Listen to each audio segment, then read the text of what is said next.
You ask Tiger to solve. This deals with linear equations with one unknown. The final result is n equals 5. Let's solve it step by step. Simplify the expression. Group like terms. Combine like terms.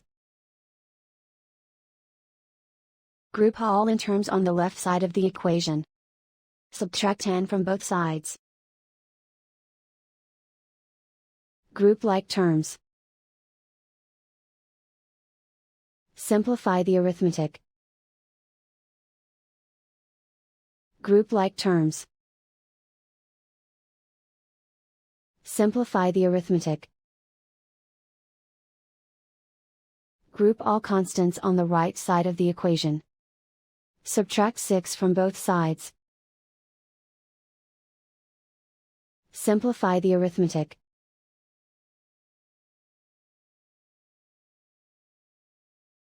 Isolate the n. Divide both sides by -2. Cancel out the negatives. Simplify the fraction. Cancel out the negatives.